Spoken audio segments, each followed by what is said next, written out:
Entonces vamos a comentar brevemente el capítulo 9 del libro de los Romanos. Quizás pudiéramos darle como tema las dos simientes o la simiente de la elección.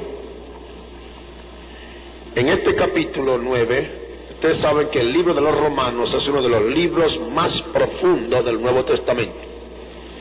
Es el libro que el apóstol Pablo, Dios le usó tan poderosamente para escribir este libro, que es un profundo tratado de la ciencia cristiana, de la verdad del Señor, de la revelación. Y nos damos cuenta pues que Pablo se prestó en las manos del Señor para escribir quizás el tratado más profundo del cristianismo. Es el libro de los Romanos.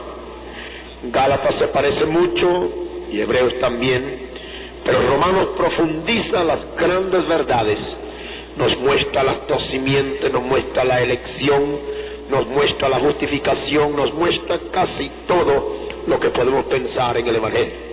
Así que es profundo. Y aquí el apóstol Pablo, después que narra muchas de las cosas grandes en el capítulo 9, habla como solamente un hombre antes había hablado, que es Moisés. Moisés, cuando el Señor iba a destruir Israel, dice que se echó a tierra y le dijo: Señor, destrúyeme a mí, pero deja al pueblo libre. Y él estaba dispuesto a aceptar que el Señor lo destruyera a él y el pueblo quedara libre. Pero el Señor le dijo: levántate, Moisés, al que pecare, a ese a quien yo voy a arreglar. Amén. Así que Dios no hizo eso con Moisés. Y ahora llamamos a Pablo, un genuino israelita de la tribu de Benjamín, un hombre que amaba a su pueblo, y que si bien en la ignorancia por muchos años él persiguió este camino, llegó el momento cuando el Señor se encontró con él en el camino de Damasco, y él ahora, con sus ojos abiertos porque se le cayeron como escamas, él se dio cuenta que lo que perseguía era verdaderamente la verdad. Y él tuvo que confesar que el pueblo israelita fue cegado para que Dios pudiera llevar a cabo sus planes de misericordia para con los gentiles y para con muchos más. En eso, sin embargo, el apóstol Pablo, al escribir esta parte aquí, dice: verdad digo en Cristo, no miento. Y dice: dándome testimonio de mi conciencia en el Espíritu Santo, que tengo gran tristeza y continuo dolor en mi corazón, porque deseara yo mismo ser apartado de Cristo por mis hermanos, los que son mis parientes según la carne. Aquí el apóstol Pablo, a la semejanza de Moisés, dice, poniendo a Dios y a Cristo por testigo, dice que Dios sabe, el Espíritu le testifica, que si se pudiera hacer, él iría al infierno, con tal que toda la nación israelita fuera salva. ¿Ve? Ese era el amor que él tenía para con su pueblo. Y eso era muy natural, porque Pablo, como judío, él comienza a relatar, dice, los que son los israelitas, dice el verso 4, de los cuales es, y fíjese ahora, dice la adopción, la gloria, el pacto, la data de la ley, el culto y las promesas. Está hablando de todo lo grande en el plan de Dios, desde las promesas, la adopción, la gloria, el pacto, la data de la ley, el culto, todo. Los israelitas que en verdad han tenido la bendición de la mano de Dios dándole todo. Y que este pueblo dice: yo desearía, si estuviera en mi potestad, que Dios me mande al infierno y yo pudiera pagar todo, pero que el pueblo pudiera ser salvo. Por supuesto, el deseo de Pablo, y Dios lo permite venir en la Escritura, se ve que es un deseo noble, pero Dios no lidia así. Dios dice: al que pecare, a ese voy a raer de mi libro. Amén. Es al que pecare a quien voy a raer de mi libro. Así que Dios dice en su palabra que no podía aceptar eso en Moisés, no lo pudo aceptar en aquel hombre Pablo, ni tampoco lo aceptará en nadie, porque Dios lidia con los hombres uno por uno. En el verso 5 habla de cuyos son los padres, hablando de los israelitas, y de los cuales es Cristo, según la carne, el cual es Dios sobre todas las cosas, bendito por los siglos. Fíjese cómo culmina. Culmina diciendo que a través de esa genealogía o de ese linaje, de esa misma nación, vino el Cristo y tomó carne. ¿Quién es este Cristo que tomó carne? Dice, el Dios sobre todas las cosas. Amén. Este, como Juan dice, este es el verdadero Dios y la vida eterna. Dice, bendito por los siglos. Amén. Ahora viene bajando y dice, no empero que la palabra de Dios haya faltado por esto. O sea, no es que Dios ha faltado a su palabra por causa de que algunos no son lo que son. Dice, porque no todos los que son de Israel son israelitas. Y aquí el apóstol ahora quiere llevarnos a un punto importante, no solamente que tiene relación con Israel, sino que llega hasta nuestros días esta separación de estas dos viñas, de estas dos simientes, de estas dos personalidades que desde el principio han estado. Dice, ni por ser simiente de Abraham son todos hijos, mas en Isaac te será llamada simiente. Entonces, el Señor aquí por la boca del apóstol Pablo está procurando ahora establecer que los que son verdaderamente israelitas no son los que han nacido como nacieron todos los hijos porque hayan venido de los lomos de Abraham. Nosotros sabemos que Abraham tuvo muchos hijos y si así fuera, pues entonces todos los hijos de Abraham serían israelitas. El primer hijo que tuvo, ustedes recuerdan, fue de Agar la sierva. De eso vamos a ver dentro de poco. Luego después tuvo de Sara a Isaac. Pero después que Sara murió, habiendo sido vivificado en la carne, transformado, hecho nuevo, tuvo otra esposa y creo que tuvo 6 o más hijos. Setura, otra esposa más. Así que Abraham, por la posición de hombre, teniendo hijos, si en verdad ser israelita venía por la sangre, pues entonces todos los israelitas serían israelitas. Ahora, Pablo aquí quiere hacer una separación, dice, no por ser simiente de Abraham son todos hijos. No porque mi papá haya sido tal nombre, todos son del mismo simiente. No, fíjese ahora, aquí está lo que en el plan de Dios muchas veces no se entiende. Muchas veces no se entiende, y menos en estos días la gente no lo entiende, y aún algunos del pueblo del Señor a veces pues le viene un poquito de dificultad para entender. No permita que la duda le entre, sino dé lugar al Espíritu del Señor. Dice, no por ser simiente de Abraham son todos hijos. Dice, mas en Isaac te será llamada simiente. Amén. Fíjese. Ahora, el Señor está hablando aquí de una simiente importante. Es la simiente que iba a perdurar. Es la simiente en la cual Dios se iba a glorificar. Es la simiente en la cual Dios se iba a agradar.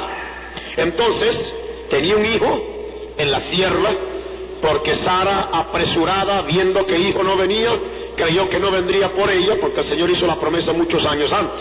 Pero un año antes de en verdad cumplirse la promesa fue cuando el Señor se apareció y le dijo, en el tiempo de la vida tendrás un hijo. En su apresuramiento, tanto uno como el otro, Sara luego sedujo a Abraham para que tuviera hijo en su sierva. Y ya sabemos que Agar se prestó y Abraham tuvo un hijo que llamó como Ismael. O sea, era de la simiente de Abraham. Amén. Directamente un hijo de él. Pero él no era, Ismael no era la simiente de la cual Dios tenía puesto su cuidado y su pensamiento. Dice, en Isaac te será llamada simiente. Todos sabemos que Isaac nació por la promesa, porque Abraham y Sara estaban en condiciones donde les era imposible tener hijos, ya eran viejos ya. Entonces el Señor habla y dijo, en Isaac te será llamada simiente. Quiere decir entonces que no los que son hijos de la carne, estos son los hijos de Dios, mas los que son hijos de la promesa son contados en la generación. ¿Cuánto me entienden? Esta es una cosa a la cual no solamente se repite en Abraham con sus 2 hijos, sino que se repite aún en Isaac con sus 2 hijos, Jacob y Esaú. Y no dudamos que eso se repite en cada familia o generación de la que estamos viviendo hoy. Amén. ¿Por qué? Dios es el dueño, Él es soberano, Él es el que escoge, Él es el que elige, Él es el que resuelve. Yo no sé cómo pintar esto porque es tan difícil la elección, y como por muchos años, aún creyendo la elección, la creíamos adaptada al sentido de que los elegidos se le permitía al hombre el libre albedrío. Y nosotros no dudamos de que los hombres van a ser juzgados por su libre albedrío. Pero usted no puede nunca recibir la palabra para ser simiente de Dios si Dios no ha sembrado en usted antes de la fundación del mundo de su simiente. Amén. ¿Entienda esto ahora? Esta es la parte más difícil para entender. Pero esto es lo que a nosotros no nos es difícil, porque nosotros confesamos que hemos creído. Y no tenemos por qué pensar que estamos afuera, sino que estamos adentro de estas promesas del Señor. Porque ¿por qué el mundo no la cree? ¿Por qué el mundo no recibe esta verdad? No la recibe. No solamente esto, sino todas las verdades que han sido restauradas, no las recibe el mundo, porque no son simientes del Señor. Si usted es simiente de Dios, en lo que el imán le toca a usted, esas ondas, aunque usted no las ve, están haciendo contacto con este imán. Y al usted acercarse enseguida, se imantan. ¿Por qué? Porque es del mismo material. Del mismo material. ¿Amén? Es del mismo material. Entonces, en el plan del Señor, cuando nosotros predicamos y decimos al que quiere, el que desea, cualquiera puede ser salvo. Pueden ser salvos o pueden especialmente ser de la novia aquellos que han sido llamados, escogidos por Dios para eso. ¿Cuántos me entienden? Y lo vemos aquí después al continuar este párrafo, como el Señor nos dice esta verdad. Entonces dice, porque la palabra de la promesa es esta, verso 9. Como en este tiempo vendré y tendrá Sara un hijo. Ahora dése cuenta. Fíjese que el Señor aquí está diciendo que los dos hijos nacieron, pero que estos dos hijos, siendo del mismo padre, que es el que engendra, teniendo la misma sangre, sin embargo, por razones que solamente a Dios concierne y corresponde, Él dijo, en Agar no será la simiente mía, la simiente mía será en Sara cuando te nazca Isaac. ¿Por qué? La Escritura dice que Agar, o sea, Ismael nació según la carne, ¿ve?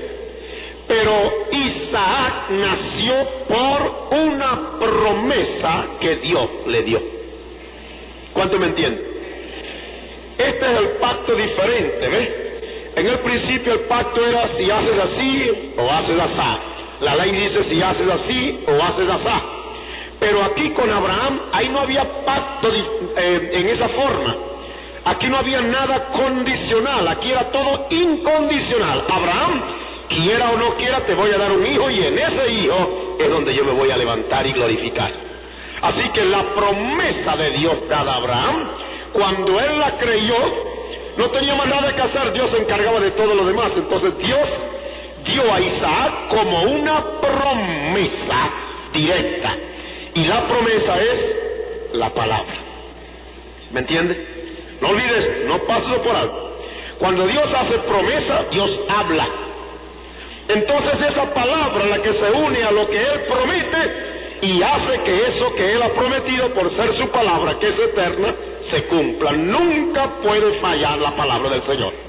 ¿Cuánto me entienden?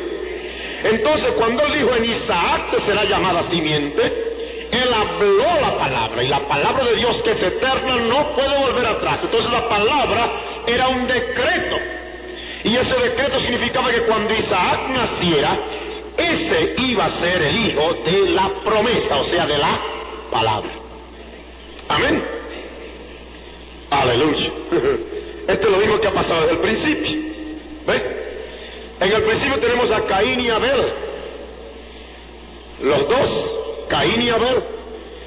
Uno vino del Hijo de Dios, pero otro vino del hijo del diablo. Y desde el principio encontramos los dos simientes allí. Desde el principio. En Israel usted tiene cuando menos 3 o más casos de esa ligadura de dos simientes de una misma familia luchando y peleando. Tenemos no solamente Ismael, de cual la Escritura dice que Ismael, echemos para atrás un poquito y busquemos en Gálatas el capítulo 4. Aquí nos da el mismo apóstol Pablo, en la epístola a los Gálatas, una explicación más clara de esta verdad. Gálatas el capítulo 4, vamos a comenzar leyendo verso 22. Gálatas 4:22 dice, porque escrito está que Abraham tuvo 2 hijos, uno de la sierva, el otro de la libre, mas el de la sierva nació según la carne, pero el de la libre nació por la promesa, los cuales son dichos por alegoría, porque estas mujeres son los 2 pactos, el uno ciertamente del monte Sinaí, el cual engendró para servidumbre, que es Agar, porque Agar o Sinaí es un monte de Arabia, el cual es conjunto, o sea, corresponde a la que ahora es Jerusalén, la cual sirve con sus hijos. Mas la Jerusalén de arriba libre es, la cual es madre de todos nosotros. Una pausa allí. ¿Ve? Fíjese, dice, estas cosas que sucedieron son alegóricas, son figurativas, son simbólicas. Dios permitió que sucediera eso con Abraham y tuvo a Ismael de la sierva, y por eso entonces toda esa tierra ha estado bajo servidumbre, bajo esclavitud del pecado como de otras naciones. Mas dice, el que nació por la promesa, la Jerusalén de ese no es la de aquí abajo, sino ¿dónde? La de arriba. Amén.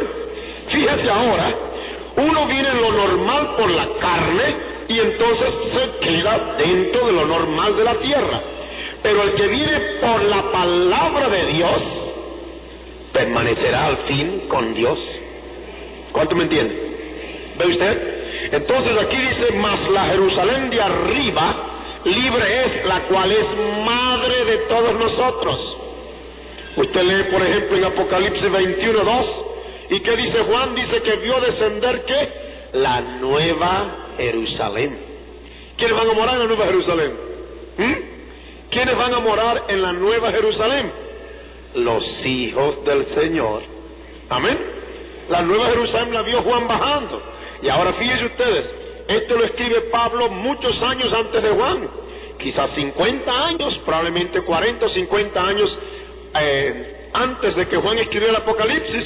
Y ya Pablo aquí está diciendo por la misma revelación que los que son hijos de la promesa, los que son hijos no nacidos de la carne, sino por el Espíritu, tienen allá su hogar, la nueva Jerusalén, en el cielo.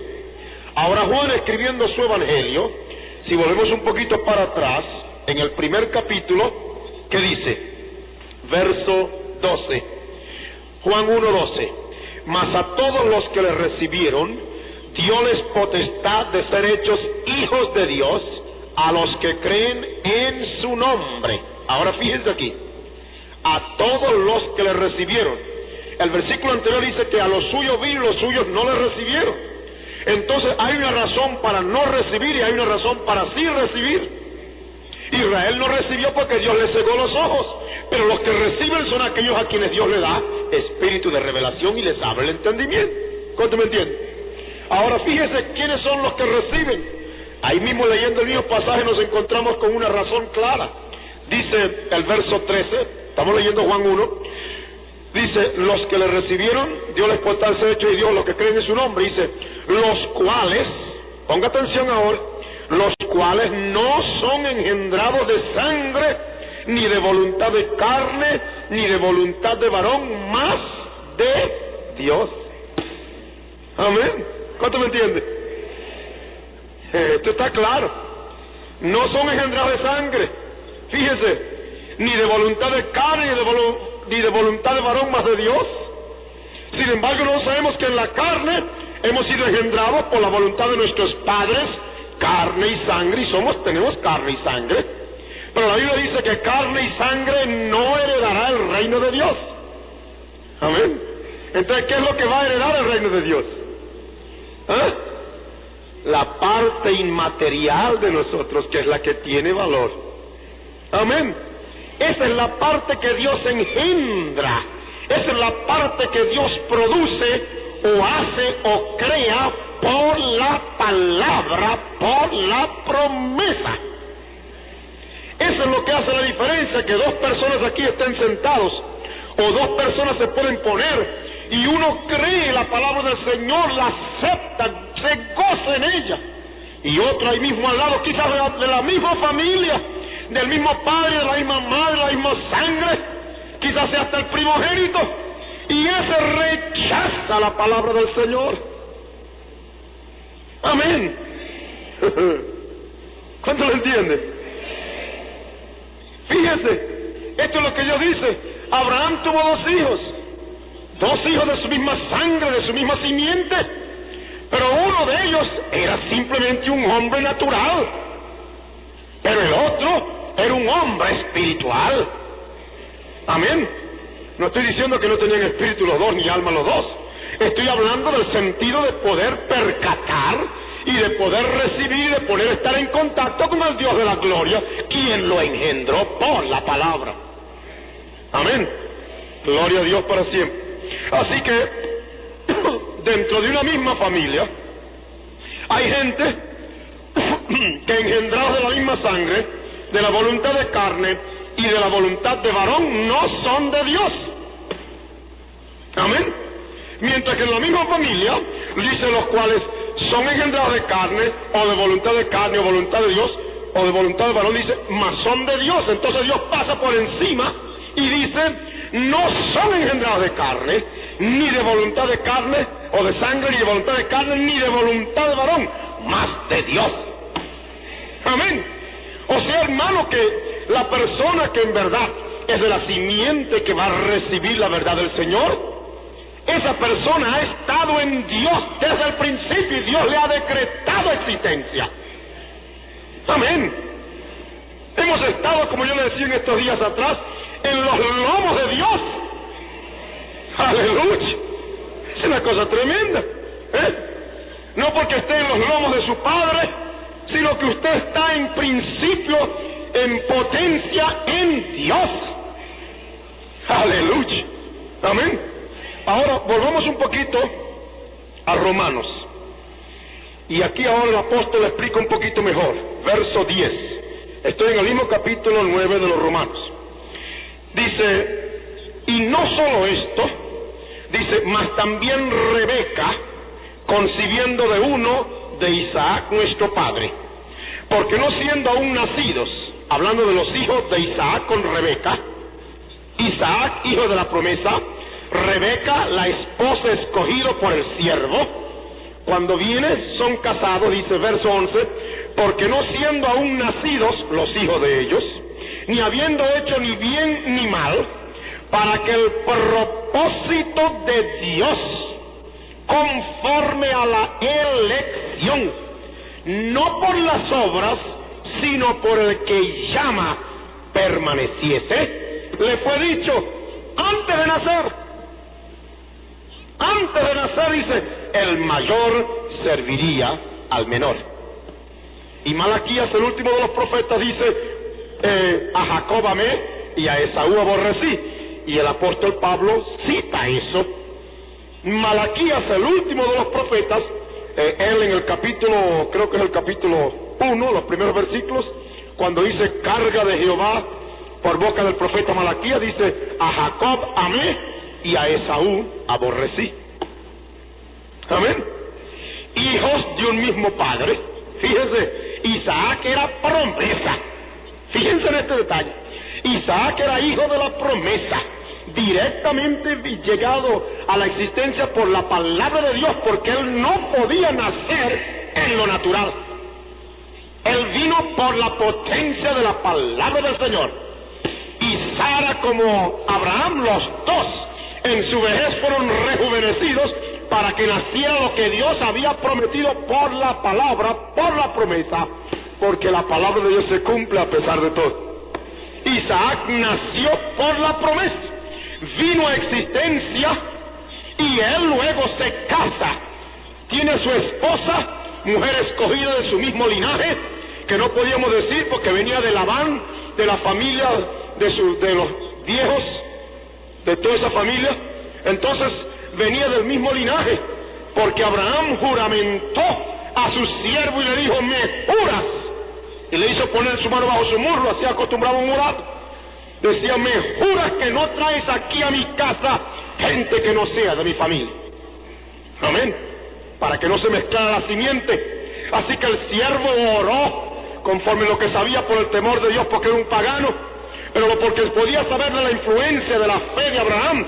Aquel hombre invocó el nombre de Jehová y Jehová le propuso, es decir, le proveyó a Raquel, que venía con el agua, a buscar el agua para los camellos, y él le dijo: Señor, y cuando oró, todo le fue hecho porque Dios estaba en el negocio.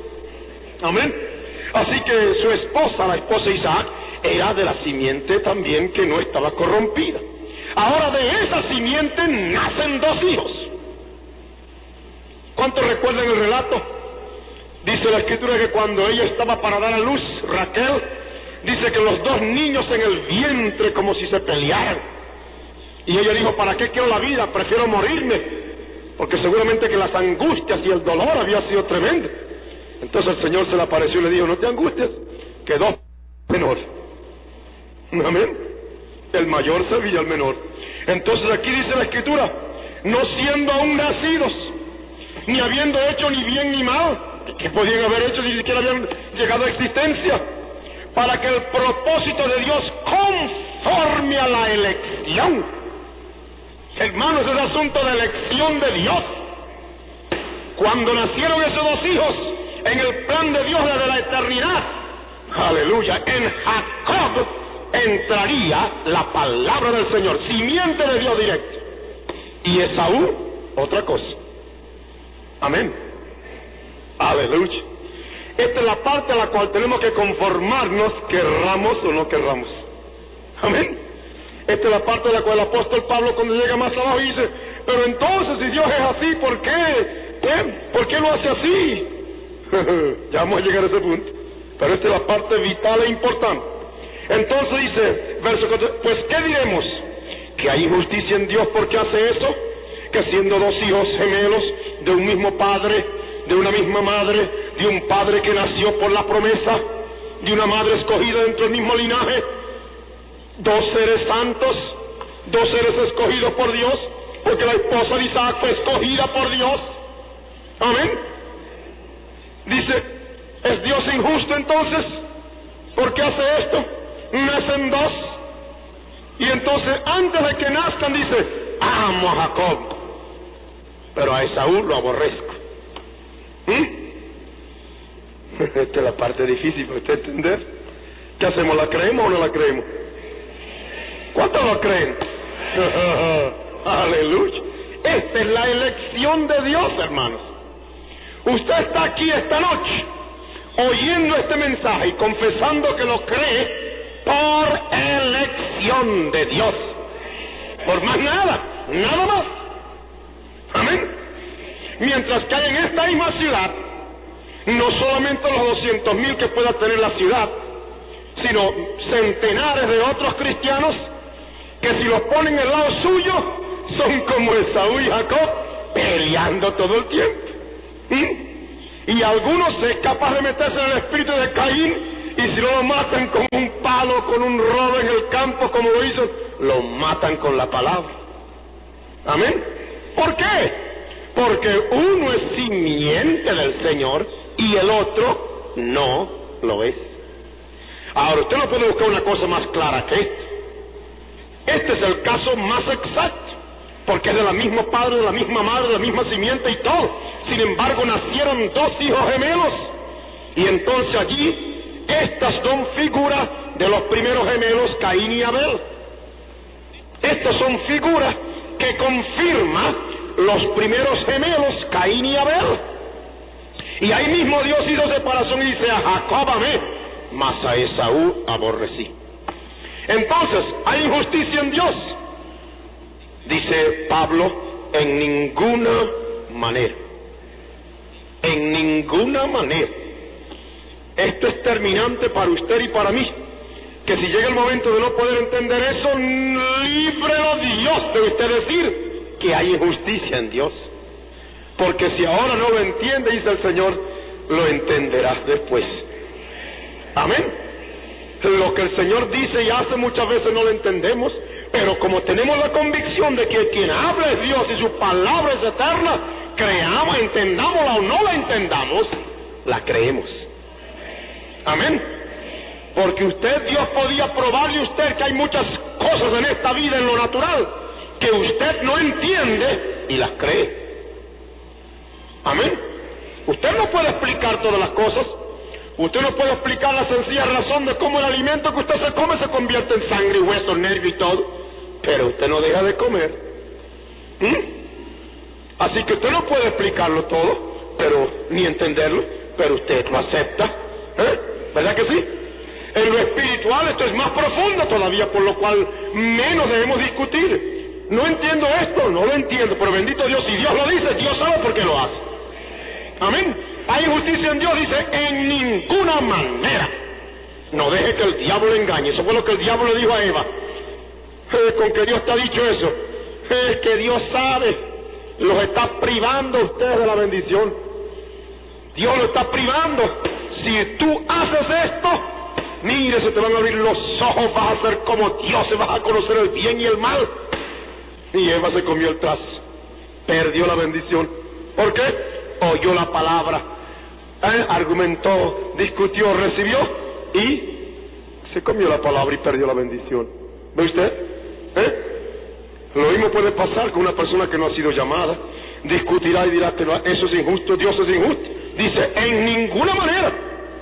Mas a Moisés dice, entonces saca ahora dos hombres grandes, un faraón y un Moisés. Cuando Moisés nació, dice, lo vieron hermoso niño. Amén. Y en vez de matarlo, hacer lo que dice, lo escondieron. No lo escondieron porque quisieron, Dios estaba en el negocio. El ángel que le iba a aparecer a él allá, en el monte, es el mismo que estaba con Moisés. Moisés no lo podía matar nadie. Amén. Porque Dios lo levantó para un propósito. Y en el propósito de Dios, hermano, usted brinca y salta y está dentro de los planes de Dios. Esas cosas que le suceden a usted suceden porque están en el plan del Señor. Amén. Así que Moisés fue levantado y también al mismo tiempo fue levantado ¿quién? Faraón. Dos hombres grandes, uno en lo material, político y otro en lo espiritual. Que dice, a Moisés dice, Moisés, yo voy a tener misericordia del que tendré misericordia y me compadeceré del que me compadeceré. O sea que es potestativo de Dios hacer lo que Él quiere con lo suyo, hacer lo que Él quiere con lo que llegue a existencia. Es potestativo de Dios. Entonces, si miramos las cosas desde el punto de vista de la Escritura, en su sentencia dice que no hay justo ni aun uno, que todos han pecado. ¿Podemos obligar a Dios a que recoja toda esa maldad? Nadie puede obligar a Dios que recoja toda la inmundicia de tanto pecado y tanto individuo que peca en este mundo. Entonces Dios dice, bueno, yo voy a tener misericordia del que yo quiera tener misericordia. Es potestativo de Dios. Como si tuviéramos un saco de granos y lo volteamos en el suelo y encontramos que todos los granos están picados. No sirven ni para comer ni para sembrar. ¿Qué hacemos con ellos? Lo botamos. Pero si usted tiene potestad para hacer algo con esos granos, dice, bueno, todos estos granos no sirven, voy a escoger, y entonces empieza como las mujeres de las casas que empiezan a recoger los granos para componerlos, ¿verdad? Y empieza a botar lo que no sirve y empieza a escoger, y escoge un poco, pone su poder sobre ellos y los cambia y los transforma. Entonces tiene misericordia, escoge los granos que quiere y deja a los demás que se queden como están. Porque es que Dios no los toca. Estando como están, ya no sirven. ¿Me entiendes? Dice, no hay justo ni aun uno. No hay uno que busque a Dios, están todos corrompidos, dice Dios. Ahora, de todos esos, hay unos a quienes Dios escoge y dice, bueno, yo voy a buscar a Juan y a Santiago y a María y a este y a aquella, y los voy a escoger. Y desde el principio, cuando vio todos esos granos en el suelo, desde la eternidad, sabiendo que iban a aparecer, Él mismo puso su palabra en ellos. Amén. Puso en ellos su palabra. Entonces cuando nacieron por la palabra. Y por eso, aun cuando estamos en la carne, dicen, no somos engendrados de sangre, ni de voluntad de carne, ni de varón, más de Dios. Entonces cuando somos engendrados en Dios, hermanos, somos hijos de Dios. A todos los que le recibieron Dios les potestad de ser, ¿qué? Hechos hijos de Dios. Ahora fíjese usted, Adán fue creado por Dios, hijo creado. Pero Jesús fue el hijo unigénito engendrado. Engendrado. Ahora, ¿quién fue primero? ¿Adán o Jesús? Normalmente decimos que Adán, porque Adán tuvo 4000 años antes de que apareciera Jesús. ¿Ve? Pero en la mente del Señor, el primero era ¿quién? Jesús. ¿Por qué? Él dijo que iba a ser el hombre a su imagen y semejanza. En el primer capítulo del libro del Génesis, cuando dice que creó al hombre a su imagen y semejanza, hallamos un pasaje que por muchos años también pasábamos por alto. Quizás algún día de esto lo vamos a explicar mejor, tiempo se nos avanza. Pero ese primer capítulo y el segundo capítulo nos habla como si fuera de una repetición, póngame cuidado, habla como si fuera una repetición de una vez cuando Dios creó las cosas y cuando después las volvió a crear. En el capítulo 1 y en el capítulo 2.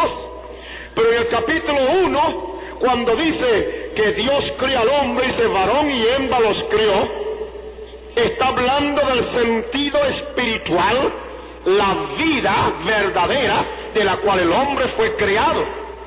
En el capítulo 2 es cuando Dios entonces le da a ese hombre carne y dice, formó pues al hombre del polvo de la tierra. ¿Cuánto me entiende? Es un poco difícil, yo sé que un día de esto ustedes me van a recordar para traerlo. Eche para atrás un poquito. Eche para atrás un poquito. Génesis 1:27. Y creó Dios al hombre a su imagen. A imagen de Dios lo crió. Varón y hembra los crió. Ahora, está hablando aquí si lo hizo a la imagen de Dios. ¿Cómo es Dios? Dios es espíritu. Así que en este primer capítulo aquí hallamos a Dios haciendo al hombre conforme a su imagen, conforme a lo que Dios es, un ser espiritual. Pero ahora, el verso 7 del capítulo 2, fíjese, dice, formó pues Jehová Dios al hombre, ¿dónde? Del polvo de la tierra, y alentó en su nariz soplo de vida, y fue el hombre en alma viviente. Amén. Ahí tenemos los dos aspectos de la creación. El hombre cuando fue creado, para que pudiera ser creado a la imagen y semejanza de Dios, tenía que ser creado como primero en el espíritu. ¿Es nuevo para usted? ¿Cuánto lo entiende? Amén. Ahora, ¿qué es primero para usted? ¿Su nacimiento en la carne o su nacimiento en el espíritu? ¿Qué es primero para usted? ¿Qué cree usted que vino primero? ¿Ah? ¿Ve usted? ¿Cuándo están teniendo luz ahora? El espíritu, el alma que Dios permitió entrar en usted en el día que usted nació. Oh, ese ha estado con Dios todo el tiempo. Hablando de los elegidos. Amén. Porque el espíritu o alma, la vida del hombre, entra es en el tiempo de nacer. Y el médico no dice que un niño nace o está vivo hasta que no hace algo con él, lo golpea y el niño pega un grito y empieza a llorar cuando le entra el espíritu de vida. Amén. El hermano Branham decía, y yo digo dice, porque no está muerto, está vivo. A ver. Observe usted a una dama en los días cuando ya va a dar a luz, dice él, y usted notará una cosa extraordinaria. Hay sobre el semblante y sobre esta vida algo diferente. Dice, se pone dulce y rarísima, muy diferente quizás de los días anteriores, cuando quizás no tenía el carácter bien. Dice, eso es por causa del espíritu que gira alrededor de esa mujer, que es el espíritu que ha de penetrar al niño cuando nace. Y eso es lo que el médico o la partera espera. Cuando pega el grito, cuando entonces entra el espíritu y llega a ser alma viviente. Amén. Entonces, ¿qué es primero? ¿Qué es primero? El espíritu. Amén. El hombre, cuando fue creado, primero fue creado espíritu. Crió Dios al hombre a su imagen. A imagen de Dios lo creó. Pero ven ustedes decirme que Dios tiene ojos y narices y no. Cuando la gente dice que Jesús está a la diestra de Dios, creen que Dios tiene mano derecha y mano izquierda y pie izquierdo. Son cosas, figuras. A la diestra de Dios significa la potencia de Dios. Pero Dios es espíritu, no tiene mano como nosotros. Es la eterna nube de fuego, aleluya, de luz inmarcesible, a donde nadie puede estar. Aleluya. Amén. Entonces Dios es espíritu, y cuando Dios hizo al hombre, lo hizo a su imagen y semejanza, lo hizo un ser espiritual. Amén. Para que gobernara la tierra. Pero en el capítulo dice, formó pues Dios al hombre. ¿Ves? El hombre y la carne. Amén. Yo soy hombre ahorita, y si este cuerpo se cae, ¿sigo siendo hombre? ¿Sigo o no sigo? No sigo. Pues sí sigo, porque este cuerpo es la casa donde yo vivo. Esta es la casa donde yo vivo. Yo sigo siendo la personalidad que soy, porque yo soy el que vivo dentro de este cuerpo. Y si Dios tuviera que llamarme, me llama por mi nombre y dice, ven acá, este cuerpo se cae al suelo y yo sigo para arriba. Amén. ¿Cuánto me entiende? Aleluya. Así que dice, formó pues Jehová Dios al hombre del polvo de la tierra y alentó en su nariz soplo de vida. Soplo de vida. Lo mismo que alentó o alienta en la vida del niño que acaba de nacer. Ahora, ¿dónde estaba ese espíritu? ¿De dónde viene? ¿Qué dice usted? El orden es igual. Dios crea, hace el espíritu y lo pone en la vida de ese niño. Si no fuera así, entonces nosotros, según la creencia antigua, el Padre engendra espíritu y alma y cuerpo y vida. Pero la Biblia dice, el espíritu vuelve a Dios que lo dio. Amén. El espíritu vuelve a Dios que lo dio. Entonces el espíritu es primero que el cuerpo. Entonces en la elección, aleluya, en la elección, el espíritu ha estado con Dios desde el principio. Amén. Es por eso que ese que es la naturaleza de Dios no puede rechazar a Dios, no puede rechazar la palabra, porque por la palabra ha sido traído a existencia, es de una misma naturaleza. Por eso yo digo, los que son míos me oyen la voz mía. Aleluya. ¿Cuántos dicen amén? Gloria a Dios. Yo creo que ustedes están entendiendo. Yo no esperaba desarrollar este tema tan difícil, pero yo creo que ustedes han entendido. Así que primero lo espiritual. Por eso dice, cuando los dos estaban en el vientre de su madre, Dios desde allá de la eternidad dijo, este llevará mi espíritu. Y el otro, bueno, allá Dios que se diga, que le diga usted qué espíritu tenía el otro. Me interesa la elección, no me interesa lo demás. Amén. Amén. Aleluya. Así que fíjese. Entonces dice la Escritura que es por elección. Verso 16, hablando de Romanos, otra vez Romanos 9, dice, así que no es el que quiere, ni el que corre, sino de Dios que tiene misericordia. No es de usted que venga al altar 50 veces y llore y brinque y salte, y después vuelve para afuera y vuelve a hacer lo que quiera.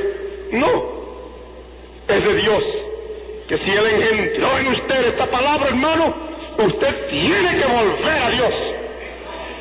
Tiene que volver a Dios. Y si les digo algo, Vamos a decirlo todo esta noche. Amén. ¿Sabe lo que dice el hermano Branham? El hermano Branham dice, mire, usted se va a dar cuenta ya en la eternidad que cuando usted llegue allí como material de la novia, por quien Cristo vino de manera especial para morir y redimir, usted se va a dar cuenta que en los ojos de Dios, si usted es de Dios desde el principio, usted nunca para Dios ha pecado.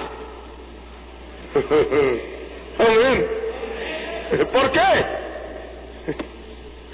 Porque la naturaleza puesta en usted, adentro, lo íntimo, lo profundo, que viene siendo como el sello de Dios, ¿ve? Eso continuamente está en lucha contra la manifestación externa del pecado. Usted cae en él, pero es porque usted está aquí en un tiempo de prueba.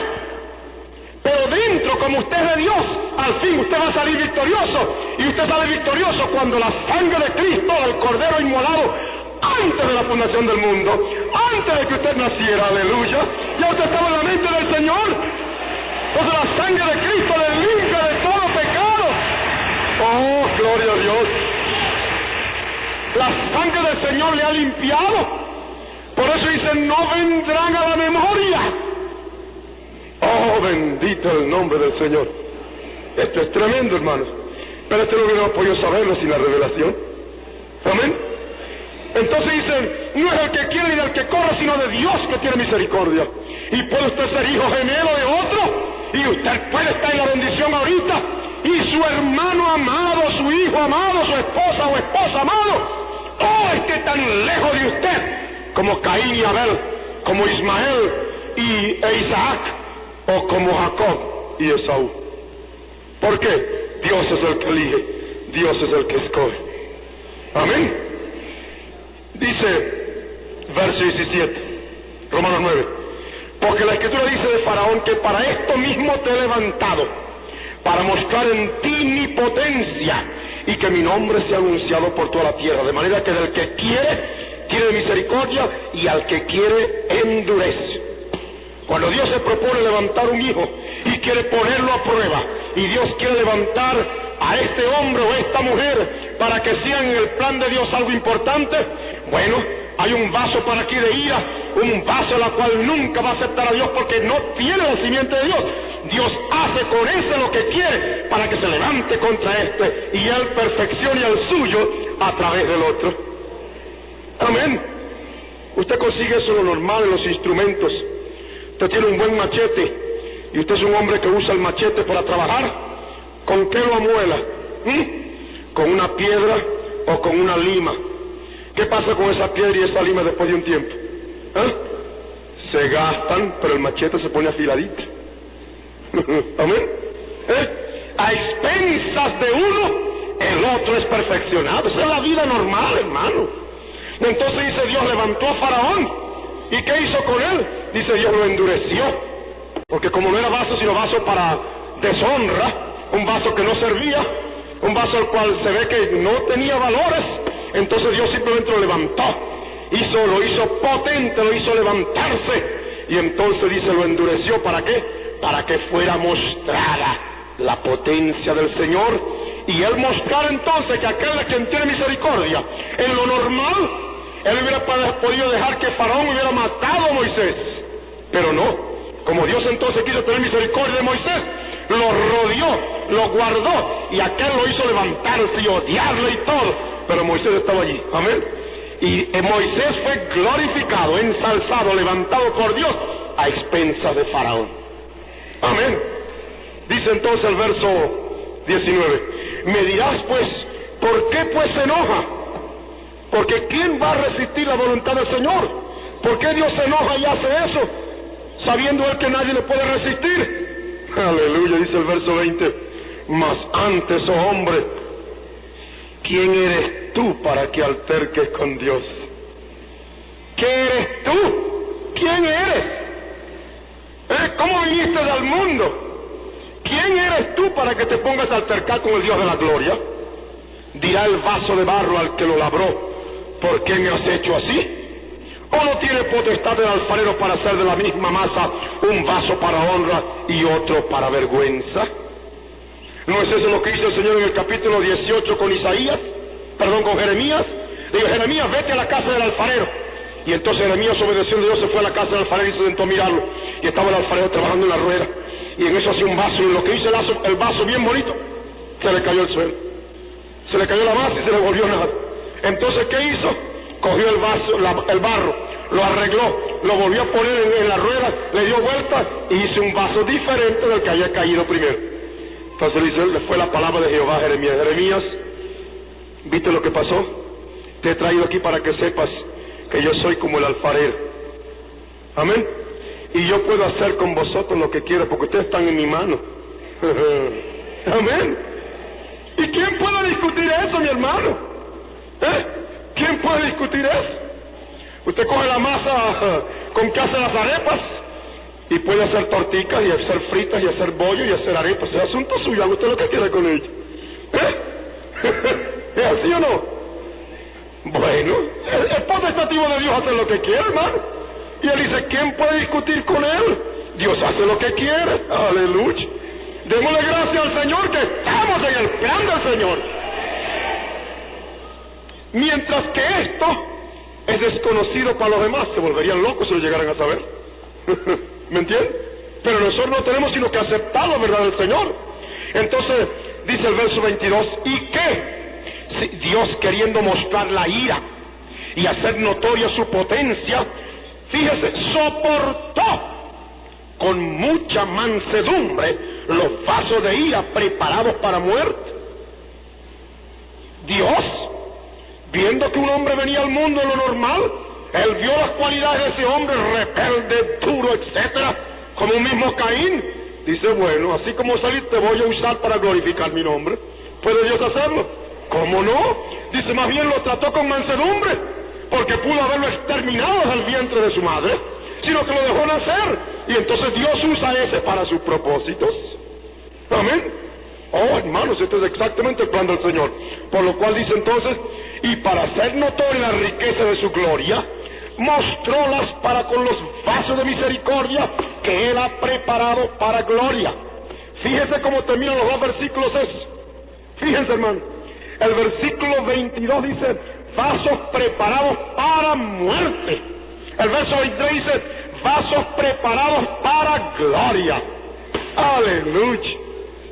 Ahora, no sé si me queda tiempo y con esto voy a cerrar. Y es lo siguiente. En el principio o en el plan de Dios, cuando Él dice que nosotros fuimos predestinados antes de la fundación del mundo, usted entiende que en la mente del Señor hemos estado antes de que el mundo fuese. Entienda esto. Incluyendo los primeros hasta los últimos. Ahora, este pueblo a quien Dios ha predestinado para ser igual, semejante a su Hijo. Su Hijo fue engendrado por la palabra en el vientre de María. ¿Cuántos lo saben? El Espíritu hizo sombra, la palabra de Dios trajo a vida el cuerpo de Jesús, ¿saben? Entonces nosotros somos de la misma manera engendrados por Dios. Entonces dice la Escritura que somos hechos semejantes a su Hijo. Si somos semejantes a su Hijo, en el principio Dios nos tenía preparado como un pueblo. Entonces Dios tenía en su mente un pueblo de esta naturaleza. Teniéndolo así, ha permitido que estos 6,000 años de prueba sea para sacar un pueblo que, habiendo conocido y probado la maldad, sea sin pecado en aquel día, porque la sangre de su Hijo engendrado, como nosotros somos engendrados, ha limpiado de todo pecado a este pueblo.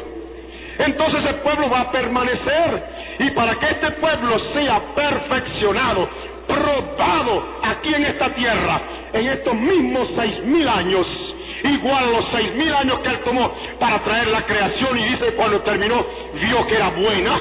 Entonces en este mismo periodo, el pueblo verdadero del Señor está siendo probado, pero estamos mezclados ahorita.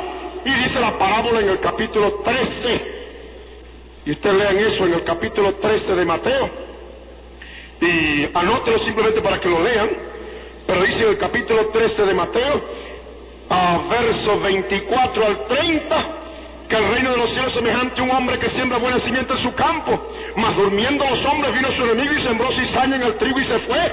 Y entonces dice cómo crecieron los dos juntos, confesaron: un hombre enemigo ha hecho esto, y lo arrancamos de una vez la cizaña, y dicen: no, porque cogiendo la cizaña no arranquéis también el trigo, déjenlos crecer juntamente, y al final, en el fin de los siglos, yo voy a separar lo que yo sembré, lo que yo engendré, y voy a apartar lo que el diablo sembró. Eso es lo que somos nosotros en el plan del Señor. Estamos creciendo juntos ahora como la cizaña y el trigo, pero los que son de Dios, hermanos, responden a la voz del Señor, responden a su llamamiento, aceptan la verdad de Dios, y no importa lo que venga, siempre probarán que son de la misma naturaleza. ¿Por qué? El espíritu, el alma que había de entrar en nosotros al nacer, vino del Señor. ¿Cuántos dicen amén? Guarda esto en su mente ahora, y algún día de estos, en otro estudio, Dios nos va a permitir extenderlo más. Inclinemos nuestras cabezas y vamos a orar. Padre, te damos gracias en esta hora por este tiempo que en tu providencia nos has dado. Oh, te bendecimos, Señor, por tu palabra, por cada cosa nueva que nos has dado, por lo que hemos oído, por lo que hemos recibido. Te damos gracias esta noche por esta tu palabra, que nos ha enseñado tantas cosas en un momento tan corto. Por lo cual te rogamos, Señor, que tus hijos que están aquí en este auditorio, los que están oyéndome a través de esta cinta, oh, permite, Señor, que la confianza crezca en ellos, que tu palabra corra y sea glorificada en ellos, que ellos tengan confianza para saber que para poder recibir esta palabra tenían que ser tuyos, porque han sido engendrados. Padre, tú has dicho que los que te recibieron, no solamente que te recibieron en la carne cuando te vieron, sino los que te reciben en tu palabra, los que te reciben en tu palabra hoy, porque tú eres el mismo. El verbo se hizo carne, pero el verbo sigue con nosotros. Los que te recibieron, tú le diste potestad de ser hechos hijos de Dios, engendrados, no de carne, ni de sangre, ni de voluntad de varón, mas de Dios. Gracias por esto, Señor.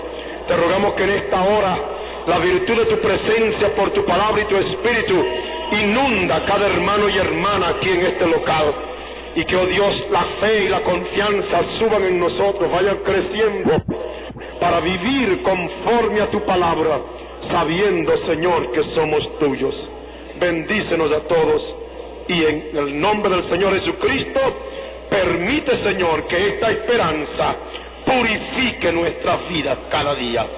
En tu nombre y para tu gloria te lo pedimos. Amén y amén.